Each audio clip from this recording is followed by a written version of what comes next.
یہ لفظ ہماری ڈکشنری میں نہیں ہونا چاہیے. کون سی ڈکشنری میں؟ اسلامی ڈکشنری میں. کوئی تعلیم دنیاوی ہوتی ہی نہیں ہے. جو تعلیم آپ کو اللہ سے قریب کرے وہ کیا ہے؟ وہی تعلیم ہے. وہ انجینئر بن کر کے ایک آدمی اللہ سے قریب ہے اس کو پڑھنے کے باوجود، وہ بھی تعلیم ہے. اچھا، کیا آپ یہ سمجھتے ہیں کہ سارے لوگ مولوی بن جائیں گے تو مسئلہ حل ہو جائے گا؟ مسئلہ کچھ نہیں حل ہوگا. کیونکہ اگر اسلامی حکومت ہے تو آپ کو فیکٹری بھی چلانی ہے، چلانی ہی نہیں چلانی. انجینئر کہاں سے لائیں گے؟ آپ کو ایئرپورٹ پر سیکیورٹی بھی چلانی ہے، وہ سیکیورٹی چیک اپ کرنے والے لوگ کہاں سے آئیں گے؟ اس میں عورتیں بھی گزریں گی، وہ عورتیں کہاں سے آئیں گی چیک اپ کرنے کے لیے؟ آپ اسلامی حکومت چلائیں گے، آپ کو فلائٹ بھی، ہوائی جہاز بھی بنانا پڑے گا، آپ کو میزائل بھی بنانا پڑے گا، تو سائنٹسٹ بھی آپ کو چاہیے، سب کچھ چاہیے. لیکن وہ بندہ کیسا ہو؟ اس کے اندر اللہ کا خوف ہو. اور 3 چیزیں نوٹ کر لیں. فرائض کا اہتمام کرتا ہو، نمبر 1. حرام سے بچتا ہو، نمبر 2. عقیدہ اور عبادت میں کسی بھی کام میں غیر مسلم کی طرح اس کا عمل نہیں ہونا چاہیے. یہ 3 چیزیں اگر ہیں تو وہ عالم بھی ہے، اس کا پڑھنا سب کچھ ہے، ورنہ کچھ نہیں ہے. یہ اسلامک پالیسی ہے تعلیم کے بارے میں. اب اللہ کے رسول نے مختلف انداز میں مختلف جگہوں پر الگ الگ باتیں فرمائیں. یہ پالیسی ہو گئی. جیسے آپ نے ایک مرتبہ فرمایا کہ بھئی علم کی کوئی عمر نہیں ہے. آپ ماں کی گوشت سے من المہد الی اللحد، بعض لوگوں کا کہنا یہ حدیث نہیں، یہ مقولہ ہے، واللہ عالم. اگر مقولہ بھی ہے تو حقیقت کے لحاظ سے صحیح ہے کہ عمر کی کوئی قید نہیں ہوتی علم حاصل کرنے کی. ماں کی گوشت سے لے کر کے قبر تک بندہ علم حاصل کرتا رہتا ہے. قرآن مجید کا جو علم ہے یہ کبھی مکمل ہوتا ہی نہیں ہے. اللہ کے رسول صلی اللہ علیہ وسلم فرمایا لا ينقص عجائبہ، کہ اس کے عجائبات کبھی ختم نہیں ہوں گے. غوطہ لگاتے جائیں گے موتیاں نکلتی جائیں گی، غوطہ لگاتے جائیں گے موتیاں نکلتی جائیں گی. اور جس طریقے سے غوطہ خور کو موتی سے کبھی دل نہیں بھرتا، ایسے ہی قرآن کے جاننے والے کو کتنا بھی پڑھتا جائے گا اس کا دل کبھی نہیں بھرے گا. کیوں؟ ہر دن نئی موتی نکلتی رہتی ہے. حضور نے فرمایا لا ينقص عجائبہ.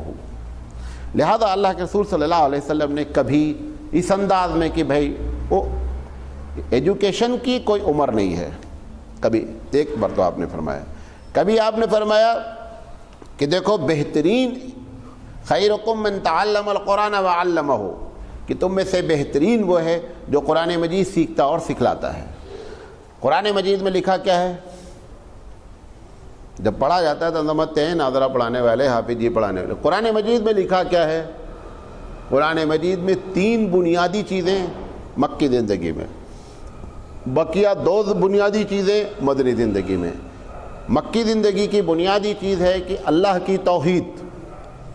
ایک آدمی خیرکم من تعلم القرآن وعلمہ، کہ بہترین وہ ہے جو قرآن پڑھتا اور پڑھاتا ہے. مطلب اس کا کیا ہے کہ وہ ان 5 چیزوں کو پڑھا لے جاتا ہے، تب وہ بہترین شخص ہے.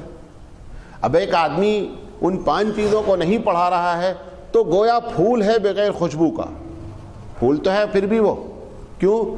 کلام الہی کے پڑھنے پر بھی اللہ نے کیا کر رکھا ہے؟ ثواب رکھ رکھا ہے. تو پھول تو ہے لیکن اس کے اندر خوشبو کب آئے گی؟ جب ان 5 چیزوں کو جانے گا. وہ 5 چیزیں کیا ہیں؟ سب سے پہلی توحید. پڑھانے والا، پڑھنے والا اس کتاب کو پڑھنے کے بعد اپنے اندر کس چیز کو پاتا ہے؟ کہ ہمارے اندر توحید کا پودا نکل رہا ہے. اور جہاں توحید کا پودا نکلتا ہے شرک کا پودا ڈاؤن ہونے لگتا ہے.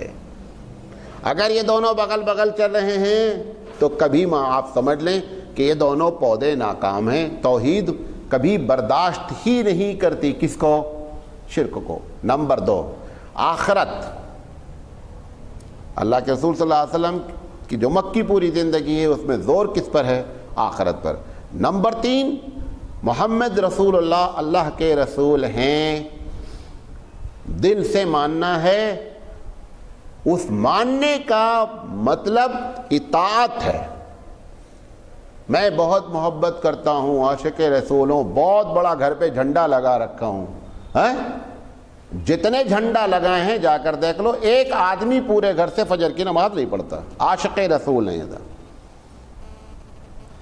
یہ عاشق رسول نہیں ہوتے ہیں. عاشق رسول یہ ہوتے ہیں کہ اگر بیمار بھی ہیں, چلنے کی طاقت بھی نہیں ہے, تو بھی کوشش کرتے ہیں کہ ہم مسجد میں آ کر کے نماز پڑھ لیں. کیوں؟ اللہ کے رسول کی سنت یہی ہے. آپ بیماری کے حالت میں بھی آپ نے کہاں مسجد. ایک صاحب ملے, یہ جو شریعت ہے نا یہ عوام کے لیے ہے, ظاہری ہے, تو آپ لوگ نماز پڑھیں. ہم اس کی گہرائی تک اتر گئے ہیں, اب ہم کو نماز ہم کو کوئی, ہم تو بہت اونچے ہیں. ہم نے کہا تم سے زیادہ گہرائی میں رسول اترا تھا کہ نہیں اترا تھا؟ رسول کی گہرائی کو کوئی بھی دنیا کا آدمی ناپ ہی نہیں سکتا, نہ علم میں, نہ تقوی میں, اور نہ رسول اکرم صلی اللہ علیہ وسلم کی حیثیت کا کوئی بندہ ایک سرکل نہیں کھینچ سکتا کہ اللہ کے رسول کو اتنا علم تھا. اس کے اوپر نماز کبھی بھی ایسا نہیں ہوا کہ تم باطن کو سمجھ رہے ہو, ظاہر والے نماز پڑھیں, باطن والے مزے کریں. ایسا کوئی فارمولہ نہیں ہے, سب ٹھکوسلے بازی ہے. لہذا وہ تین چیز ہے, خیرکم من تعلم القرآن وعلمہ. پھر دو چیز اس میں کیا ہے؟ احکامات کو جان لینا, فرائض کو جان لینا, اور حرام سے بچ جانا. یہ پانچ چیزیں جب مکمل ہوتی ہیں تو اس کا مطلب ہوتا ہے کہ بندہ قرآن پڑھ رہا ہے اور پڑھا رہا ہے. یہ پانچ چیزیں جب نکل جاتی ہیں تو وہ صرف ایک تلاوت ہے, اللہ کا فضل ہے, احسان ہے, اس پر وہ آپ کو ثواب دے دے گا, لیکن آپ اندر سے کبھی نہیں بدلیں گے. ایک بات اور نوٹ کر لیں, صرف قرآن کریم ایک ایسی کتاب ہے, آپ خوب نماز پڑھیں, تسبیح پڑھیں, حج پر حج کرتے جائیں, 3 حج, 4 حج, 5 حج, آپ کو ثواب ملتا جائے گا. آپ اندر سے بدل نہیں سکتے. بدلیں گے کب؟ جب اس کتاب کو, اللہ کے رسول نے فرمایا کہ تم میں کا بہترین ہے جو اس کتاب کو پڑھتا اور پڑھاتا ہے. وہ 5 چیزیں جب آپ کی زندگی میں آئیں گی تب ہم آپ اندر سے بدلیں گے, ورنہ یہ سب ظاہری پھول ہوں گے, خوشبو اس کے اندر قطعی نہیں ہوگی. اسی بات کو رسول اکرم نے فرمایا کہ ایک وقت آئے گا کہ لوگ قرآن پڑھیں گے اور قرآن حلق کے نیچے نہیں اترے گا. مطلب یہی ہے کہ قرآن کی تلاوت خوب کی جائے گی, لیکن اس پر عمل نام کی کوئی چیز نہیں ہوگی. پھر آپ نے دوسری جگہ فرمایا مسجدیں خوب بھری ہوں گی, نمازی نہیں ہوں گے. مسجدیں شرابیوں سے نہیں بھرتی ہیں, کس سے بھرتی ہیں؟ وہ نمازی پڑھنے آتا بندہ. اللہ کے رسول اس کو کہہ رہے ہیں مسجد تو بھری ہوں گی, نمازی نہیں ہوں گے. پھر کون ہوگا بھائی؟ تم جس کو نماز سمجھ رہے ہو وہ نمازی اللہ کے ریکارڈ میں نمازی مانا نہیں جا رہا ہے. لہذا مسجدیں دیکھنے میں بھری ہوں گی, نماز سے کیا ہوں گے؟ خالی ہوں گے. حج کے بارے میں آپ نے کیا فرمایا؟ 4 عبادت کے بارے میں بتا رہا ہوں, غور سے سن لیجئے گا. یہ پلرز آف اسلام کہلاتے ہیں. پلرز آف اسلام 4 ہیں, آپ سمجھتے ہوں گے 5 ہیں. 5واں بنیاد ہے جس پر پلرز کھڑنا ہے. نہیں سمجھے میری بات؟ اس میں روزہ, حج, زکوٰۃ اور نماز, یہ 4 تو پلرز ہیں. یہ چاروں پلرز کے لیے بھی تو بنیاد چاہیے کہ نہیں چاہیے؟ وہ کیا ہے؟ وہ توحید ہے, اللہ پر ایمان ہے. اس پر یہ 4 پلرز کھڑے ہوتے ہیں. پلرز کس لیے بنائے جاتے ہیں بابو ذرا بتاؤ؟ یہ سول انجینئر بھی بیٹھے ہیں. پلرز بنانے کی وجہ کیا ہے؟ چھت ڈالنے کا ہے نا. وہ چھت کیا ہے بھائی؟ اس کو پلرز کہا کیوں گیا؟ بڑی لاجک بات ہے کہ ایک بات کہی جا رہی کہ صاحب یہ اسلام کے پلرز ہیں, اس پر چھت تو پڑے گی نا. بندے کو پتہ ہی نہیں ہے ہم پلرز کیوں بنا رہے ہیں. بابو پلرز بنایا جاتا ہے چھت کے لیے. وہ چھت کیا ہے؟ ان 5 چیزوں کا جب آپ جان جائیں گے تو چھت ہو جائے گی. اور اگر وہ 5 چیزیں آپ کی زندگی میں نہیں آئی ہے, پلرز کا ایک فائدہ ہوتا ہے, زمین پر آپ کا قبضہ ہوگا. جیسا میرے پلرز ہیں, آپ کا قبضہ زمین پر ہو گیا. لیکن دھوپ ہوگی تو ہم جا کر کے اس میں چھپ جائیں گے, وہ چھپائے گا نہیں آپ کو. بارش ہوگی تو وہاں کمرہ بنایا ہی نہیں آپ نے. کوئی نہ بارش سے, نہ دھوپ سے, نہ سردی سے وہ پلرز آپ کو بچا نہیں سکتے. وہ بچائیں گے کب؟ جب ان کے اوپر آپ سلیب ڈال دیں گے. میں اپنی بات سمجھا پا رہا ہوں آپ کو؟ یہ پلرز پر اطمینان رکھ. اسی لیے 4 پلرز کے بارے میں اللہ کے رسول نے ابھی کس کے بارے میں بتایا؟ مسجدیں بھری ہوں گی, نمازی نہیں ہوں گے. ایک پلرز کا نقش بتا دیا. حج کے اس کے بارے میں سنو, روزے کے بارے میں اللہ نے رسول نے فرمایا کہ لوگ روزہ رکھیں گے، بھوک اور پیاس کے علاوہ کچھ حاصل نہیں ہوگا۔ کیوں؟ روزے کا جو مقصد جس کے بنیاد پر چھت ڈالنا تھا وہ نہیں ڈالا گیا۔ پلرز کھڑا ہے، قبضہ ہے تمہارا، دیکھنے میں ہم مسلمان ہیں، ہم کو ہم حج بھی کر کے آئے ہیں، ہم روزہ بھی ٹھیک ہے، تمہارا قبضہ ہے، لیکن تمہاری ذات سے کسی کو فائدہ، جب تم کو ہی فائدہ نہیں ہوگا تو دوسرے کو فائدہ ہونے کا کوئی پرشن ہی نہیں اٹھتا، سوال ہی نہیں اٹھتا۔ اب آئیے بچا کون؟ تیسرا پلرز حج۔ اللہ کے رسول نے فرمایا کہ لوگ حج کریں گے پکنک کی وجہ سے۔ ایک آدمی حج پہ جا رہا ہے، مولانا صاحب السلام علیکم، دعا فرمائیے، میں حج پہ جا رہا ہوں، تیسرا حج کر رہا ہوں مولانا صاحب۔ میں بولا یار تمہارے بغل میں ایک پڑوسی پریشان ہے، اس کے گھر پہ چھت نہیں ہے، تم میاں بیوی جا رہے ہو، 1 لاکھ روپے دے دو چھت ڈال لیں۔ نہیں، کیوں بھائی؟ حج کرنے جائیں گے تو لوگ نعرہ لگائیں گے، نعرے تک بھی ٹرین کے کھڑکیوں میں پھول ڈالے جائیں گے، اس کا چھت ڈلایا تو کون نعرہ مارتا؟ کوئی بھی نعرہ نہیں مارتا۔ مولانا تھانوی علیہ رحمہ کہتے ہیں حظ نفس کی بنیاد پر عبادت کی جاتی ہے۔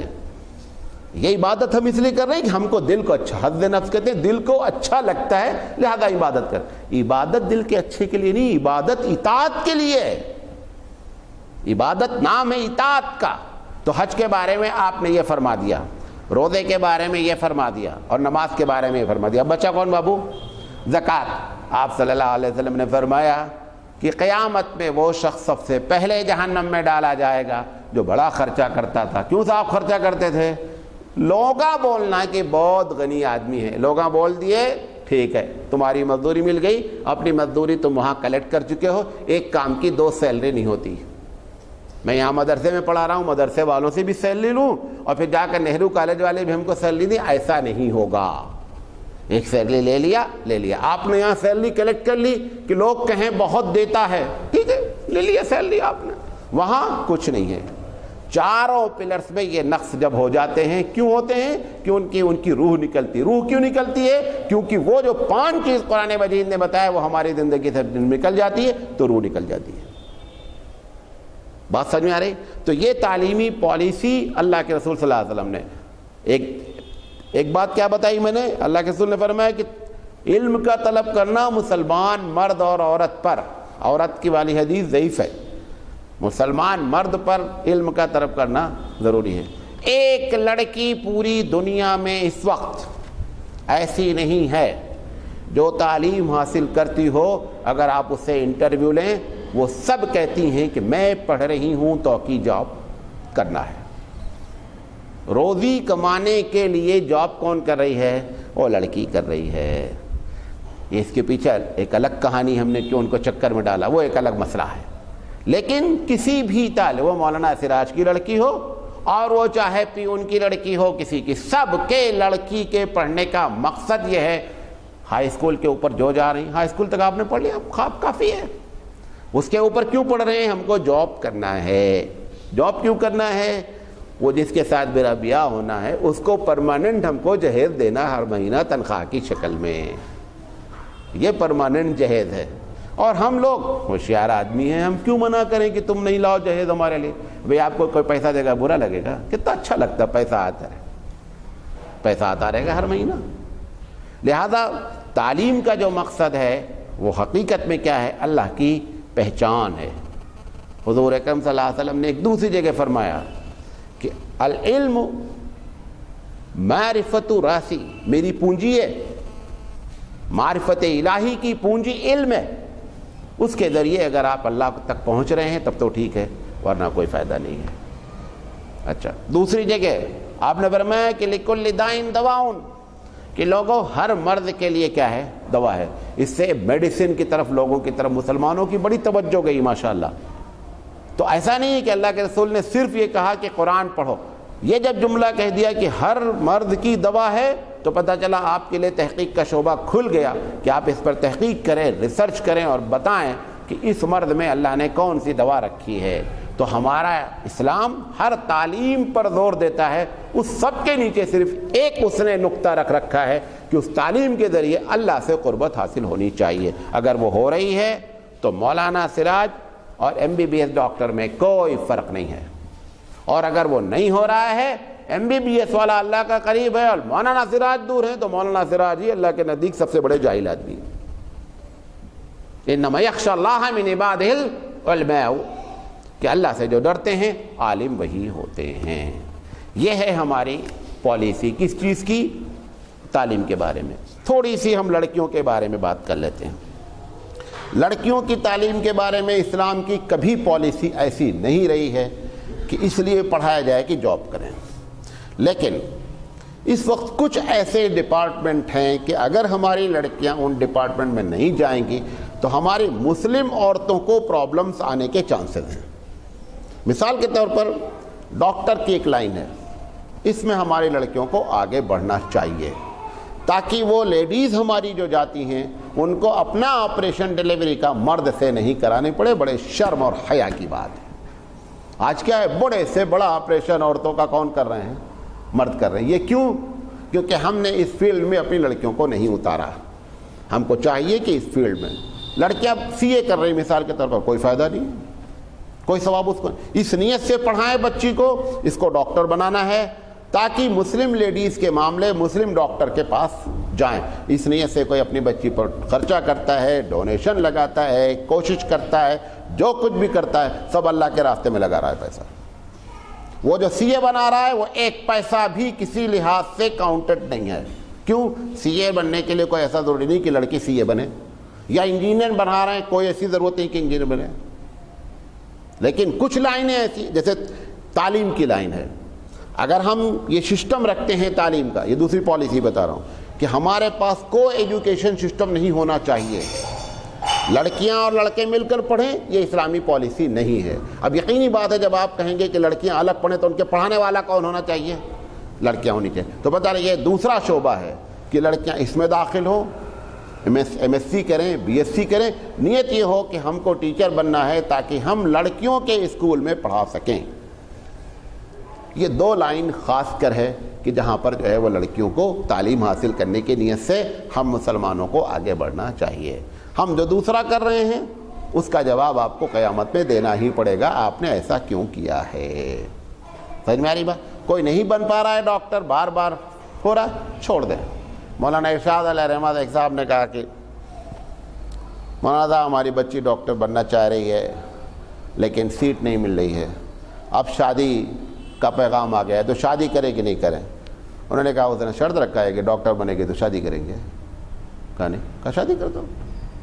اب اس میں آپ ڈیلے نہیں کریں، اس کی شادی کر دیں، کیونکہ ہر آدمی ڈاکٹر بھی ابھی تو بچے سے جب آپ PUC والے بچے سے کبھی انٹر لیں کہ واٹ از یور فیوچر، کیا سوچتے ہیں اپنے فیوچر کے بارے میں، وہ کیا بولتا؟ 60% بولتے میں انجینئر بننا چاہتا ہوں، 40% ڈاکٹر۔ اب انجینئر ڈاکٹر بن کے پوری دنیا کا مسئلہ حل ہو جائے گا؟ وہ تم کو پڑھانے والا کون ہے؟ وہ انجینئر بنا، یہ نہیں سوچتے کبھی وہ انجینئر بنانے کے لیے ٹیچر چاہیے کہ نہیں چاہیے؟ 40% ڈاکٹر بن جائیں گے، 60% ڈاکٹر ٹیچر، وہ انجینئر اور ڈاکٹر بن جائیں گے۔ بقیہ ڈپارٹمنٹ کون چلائے گا؟ مولانا سراج چلائیں گے؟ تو مولانا سراج مدرسہ چلائیں گے کہ تمہارا ڈپارٹمنٹ چلائیں گے؟ سب لوگوں لڑکوں کا، میں تو جو پڑھاتا رہتا تھا تو انٹرویو لیتا تھا لاسٹ ایئر میں PUC والے بچوں سے، سارے کے جواب ٹک کرتا رہتا تھا، یہی دو بننا چاہ رہے ہیں۔ پھر اللہ کیا کرتا؟ بننے نہیں دیتا، جان بوجھ کے بننے نہیں دیتا۔ اس کو اپنی دنیا چلانی کی بگاڑنی ہے، کیا کرنا اس کو؟ وہ چلانے کے لیے اس کو سب کچھ چاہیے، وہ سب کچھ وہ فیل کیوں کراتا بعض لوگوں کو؟ فیل بھائی ہر کام کرنا ہے۔ لوگ سمجھتے سارے لوگ تعلیم یافتہ ہو جائیں گے مسئلہ حل ہو جائے گا، مسئلہ بہت کریٹ ہو جاتا ہے، جاپان میں ہی ہو گیا، سارے لوگ تعلیم یافتہ ہو گئے، اب کوئی لیبر بننے کے لیے تیار نہیں۔ یقینی بات ہے ایک آدمی BA کر لے گا، BSc کر لے گا، انجینئر میں کون لیبر بنے گا؟ اب جب ان کو کنسٹرکشن کا معاملہ کھڑا ہوا، اب انہوں نے، وہ یقینی بات ہے کہ وہ تو لیبر کا کام نہیں کرنے والا ہے، خیر وہ پھر دوسرے ملک سے سپلائی کرتے۔ اب انہوں نے دوسرے ملک کے سپلائی کرنے کے لیے کیا کر رکھا ہے؟ ویزا دیتے ہیں پرماننٹ، تو بہت سے ان کو رائٹس مل جاتے ہیں، وہ دوسری مصیبت۔ اب اس دوسری مصیبت سے بچنے کے لیے انہوں نے کہا بھائی انلیگل طور پر رہو گے، ہم کچھ بولیں گے نہیں، رہنا ہے انلیگل، بولیں گے کچھ بھی نہیں۔ کیوں؟ اپنا کام پھنسا ہوا ہے۔ اب بولو، اب 1 لاکھ روپے لیبر اٹھاتا ہے اس وقت وہاں، ایک لیبر 1 لاکھ جانے کی تیاری نہیں کر دینا فوراً پتہ چلا ہم ادھر بولے ادھر آپ جانے کی تیاری شروع کر دیے. 1 لاکھ روپے منیمم ایک لیبر ہندوستانی اٹھاتا ہے وہاں پر مہینے کا. اسی لیے جاپان کا ویزا جانے میں ویزا جو وزٹ لگتا ہے وہ 12 لاکھ سے نیچے رشوت دے کر ملتا نہیں ہے. کیوں؟ اس کو 1 سال وہاں وہ 1 لاکھ روپے کر کے نکال دے گا. بہرحال وہ ایک الگ کہانی. میں بتانا چاہ رہا ہوں کہ اللہ کو اپنی دنیا کو چلانا ہے, سارے ایجوکیشن کو الگ الگ رکھے گا, اور یہ اس کا کرم ہے اور فضل ہے کہ سب کو انجینئر اللہ تو نے نہیں بنایا, بہت اچھا ہوا. سب کو تو نے ڈاکٹر نہیں بنایا, یا اللہ بہت اچھا ہوا, ورنہ یہ سارے ڈپارٹمنٹ کیا ہو جائیں گے؟ بند ہو جائیں گے. اور آپ کے کوشش کرنے کے باوجود بھی کبھی بھی اللہ پر سبقت نہیں لی جا سکتی, سمجھے؟ تو تعلیم کے بارے میں ہر تعلیم اسلام چاہتا ہے. لڑکیوں کے بارے میں جو بتایا وہ مسائل ہونے چاہیے, لڑکوں کے بارے میں تعلیم. لیکن ایک صاحب کئی سال پہلے کی بات, جب شروع میں ہبلی آیا تھا, مولانا صاحب میری والدہ کی قرآن خوانی ہے, آپ آئیے گا. میں بولا یار تمہاری والدہ ہیں, تمہیں قرآن خوانی کرو, ہم آ کر کیا کریں گے؟ کہا نہیں وہ میں کرنے لگا. میں کہ کیا حق لاتے ہو؟ کہا نہیں میں قرآن نہیں پڑھ سکتا. ہم نے کہا کیا ڈاکٹر ہو؟ کہاں. ہم نے کہا ڈاکٹر بننے میں کتنا پیسہ خرچہ کیا؟ تو اس وقت سستا تھا, 6-7 لاکھ روپے ڈونیشن میں ہو جاتا تھا. انہوں نے کہا کہ سب ملا کر کے 10-12 لاکھ روپے خرچ. ہم نے کہا تمہارے امی ابو نے 10-12 لاکھ روپے خرچہ کر کے تم کو اس لائق بنایا کہ تم کو وہ تمہارا بیٹا کبھی بھی سورہ فاتحہ پڑھ کر ان کو بخش نہیں سکے. یہ پوری تعلیم کا حاصل ہوا 12 لاکھ روپیہ خرچہ کر کے کہ امی مر گئی ہیں, یہ بیچارہ سورہ فاتحہ پڑھ کر کے اس کو بخش نہیں سکتا. یہ تعلیم ہے ہماری صاحب. ارے کم سے کم اپنے ہی مفاد میں پڑھا دے یار, کہ مر جائیں گے تو کم سے کم کھڑے کر سورہ فاتحہ پڑھیں گے. ہم تو ہر جگہ اپنے مفاد کو مقدم رکھتے ہیں ماشاءاللہ, اس میں بھی رکھو بھائی کہ مرنے کے بعد بھی یہ کھڑے ہو کر تمہاری قبر پر سورہ فاتحہ پڑھ سکیں. بہرحال یہ ہماری تعلیم کا مقصد ہے. دوسری بات ہم جو کہنا چاہ رہے ہیں تھوڑا سے بتا دیتے ہیں بس, وہ یہ ہے کہ اسلام کی جو خارجہ پالیسی ہے, فورن پالیسی جسے آپ کہتے ہیں, فورن پالیسی کے بارے میں یہ سمجھ لیں کہ ہم اس حد تک فورن پالیسی پر عمل کریں گے جب تک اس کی پالیسی ہماری شریعت سے نہیں ٹکرائے گی. نہیں سمجھے بات؟ جو بھی پالیسی ہمارے سائڈ میں ملک میں بارڈر لگ رہا ہے, کسی ملک کا ادھر لگ رہا ہے ادھر لگ رہا ہے, یہ جو بارڈر لگ رہا ہے وہ ہم سے کسی بات پر معاہدہ کرتے ہیں, اور اس معاہدے کی کوئی بھی ایکٹ, کوئی بھی دفعہ ہمارے شریعت سے نہیں ٹکراتی ہے تو ہم کیا کر لیں گے؟ اس سے معاہدہ کر لیں گے. اب اللہ کے یہ تو فورن پالیسی میں بیس ہو گئی. اگر ہم نے ان سے معاہدہ کر لیا اور انہوں نے اس معاہدے کے خلاف کام عمل شروع کر دیا تو پھر ہم کو ان کے اس اوپر, اگر ہم یہ سمجھتے ہیں کہ ہم طاقت استعمال کر سکتے ہیں تو ہم کو طاقت استعمال کرنے کا حق ہے. ٹھیک ہے. اچھا, تیسری چیز جو سفارتیں ہوتی ہیں جس کو ایمبیسیز آپ کہتے ہیں, ایمبیسڈرس ہوتے ہیں, ہمارے یہاں بھی کیا ہے کہ سفارت کے لیے سفیر کہتے ہیں ہمارے یہاں عربی میں, سفیر کو یہ اختیار ہوگا کہ وہ کسی ملک میں جائے اور امن کی زندگی گزارے, اور اس کے باشندے جو اس ملک میں رہے ہیں ان کے مسائل کو اس اسلامی حکومت کے سامنے سفیر کے ذریعے رکھا جائے. سفیر ہوتے کس لیے ہیں؟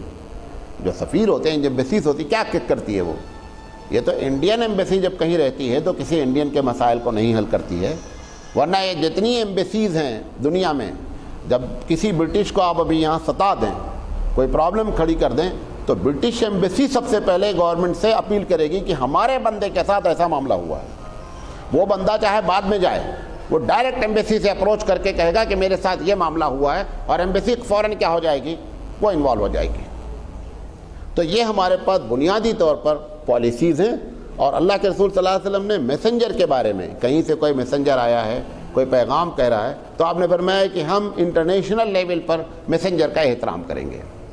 اللہ کے رسول کا آخری وقت ہے, وہ مسلمہ کذاب کا لیٹر لے کر آیا. کون؟ ان کا ایمبیسڈر. کس کا؟ مسلمہ. کہا کہ اس میں خط جب آپ نے کھولا تو اس میں لکھا ہے کہ من مسلمہ الی محمد. یہ خود توہین ہے. عربی زبان میں جس کو آپ بڑا سمجھتے ہیں اس کو آپ پہلے لکھیں. الا محمد صلی اللہ علیہ وسلم من مسلمہ ہونا چاہیے تھا. اس نے کیا لکھا؟ مسلمہ کی طرف سے محمد بن عبداللہ کو خط. یہ پہلا عربی کے گرامر کے لحاظ سے توہین ہو گئی. حضرت علی رضی اللہ تعالیٰ عنہ نے حضرت معاویہ رضی اللہ تعالیٰ عنہ کو خط لکھا. جب یہ حضرت علی کو لوگوں نے خلیفہ چن لیا تو انہوں نے معاویہ کو خط لکھا کہ میں تم سے کہتا ہوں کہ تم میری خلافت کو تسلیم کر لو اور کسی قسم کی جو ہے وہ بغاوت نہ ہونے پاوے. انہوں نے جواب لکھا من معاویہ الی علی، پیک کر کے سفیر کو دے دیا کہ لے جاؤ علی کو دے دو. انہوں نے کہا حضرت کچھ خط لکھا ہے؟ نہیں. کہا لکھ دیا ہے. ایک ہی جملہ لکھا تھا من معاویہ، معاویہ کی طرف سے علی کو، اور اس نے ان کے ایمبیسڈر کو دے دیا کہ علی کو دے دو. تو نے کہا کچھ اس کے آگے لکھ دیں. آپ نے خط میں کوئی جواب ہی نہیں دیا. کہا جواب دے دیا، جاؤ. علی بہت ہوشیار آدمی ہے. جب علی رضی اللہ تعالیٰ عنہ کے پاس آیا، خط کھلا تو لکھا ہے من معاویہ الی علی. تو کہا حضرت کیا جواب آیا؟ کہا معاویہ نے کہہ دیا ہے کہ میں علی کو قبول نہیں کرتا. کہاں نہیں کہا؟ کہا انہوں نے لکھ دیا من معاویہ، معاویہ کی طرف سے. ان کو لکھنا چاہیے تھا الی علی من معاویہ، تب وہ مجھے تسلیم کرتے. مجھے انہوں نے بعد میں لکھا، اس کا مطلب مجھ کو انہوں نے اپنے سے چھوٹا مان لیا. اس نے خط لکھا، اپنے ایمبیسڈر کے ذریعے آیا. خط میں کیا لکھا؟ محمد بن عبداللہ صلی اللہ علیہ وسلم کو معلوم ہونا چاہیے کہ میں بھی اپنے علاقے کا نبی ہوں. تم اس علاقے کے نبی ہو، ہم اس علاقے کے نبی ہیں، لہذا نبوت کو 50-50 بانٹ لیتے ہیں. یہ کوئی تربوز ہے کیا کہ آدھا تم کھا لو آدھا ہم کھا لیں گے؟ اس نے کہا نبوت کو 50-50 بانٹ لیتے ہیں. آدھے علاقے کے تم نبی، آدھے علاقے کے ہم نبی. اللہ کے رسول صلی اللہ علیہ وسلم بیمار بھی تھے اور آخری وقت میں تھا. آپ کو زبردست طیش آیا. آپ نے فرمایا کہ اگر میسنجر کو قتل کرنا انٹرنیشنل قانون میں ہوتا تو سب سے پہلے تو ہم لیٹر لانے والے کو زندہ نہیں چھوڑتے. ایسے توہین والا لیٹر نبی کو اس نے پیش کیا. لیکن چونکہ انٹرنیشنل قانون ہے کہ ایمبیسڈر کا احترام کیا جائے، لہذا میں تمہارا احترام کرتا ہوں، اور جا کر کے مسلمہ سے کہہ دینا کہ میں تیاری کر رہا ہوں. تو اس سے پوری پالیسی ہماری مرتب ہو گئی کہ فارن کنٹریز کے جو ایمبیسڈر آئیں گے ان کا ہم احترام کریں گے. اگر وہ ہمارے خلاف بھی بات کریں گے، بولیں گے، ہم سے کچھ بھی کریں گے، ہم ڈائریکٹ اس کے سربراہ سے بات کریں گے، لیکن ایمبیسڈر کے اوپر ہم کسی قسم کی کارروائی نہیں کریں گے. یہ ہمارے بنیادی طور پر ہماری پالیسیاں ہیں. انشاءاللہ زندگی رہی تو ہم آگے بات کریں گے. کل جمعہ ہے اور جمعہ انشاءاللہ مرکز میں ہے. اور دوسری بات یہ ہے کل سوال جواب ہے، اور سنیچر سے ہم بات کریں گے کچھ دن، 2-4 دن، جتنے دن اللہ توفیق دے گا، محرم پر اور واقعہ کربلا کی حقیقت پر. تو پچھلے مرتبہ بھی واقعہ کربلا پر بات کی گئی تھی، تو اس میں تھوڑا سا لوگوں کو دلچسپی ہوتی ہے، حالانکہ اس میں ہے کچھ نہیں رکھا. ایسا نہیں ہے کہ اس کو جان کر کے تم جو ہے کوئی بہت نمازی بن جاؤ گے، متقی پرہیزگار بن جاؤ گے. لیکن چونکہ واقعات، ہندوستانی جو مزاج ہے نا، وہ یہاں کے ہماری جو زمین ہے ہندوستان کی، وہ پوری کہانیوں پہ ڈیپینڈ ہے. تو جب کہانیاں ہم کو سنائی جاتی ہیں نا تو ہم کہا مولانا بہت اچھا لگ رہا ہے، تو آپ کے اچھا لگنے کے لیے سنا دیں گے، ورنہ ہے اس میں کچھ نہیں کہ اس میں کوئی نصیحت حاصل ہو جائے گی. سبحان اللہ بحمدہ، سبحانک اللہم وبحمدک، اشہد ان لا الہ الا انت، استغفرک و اتوب الیک.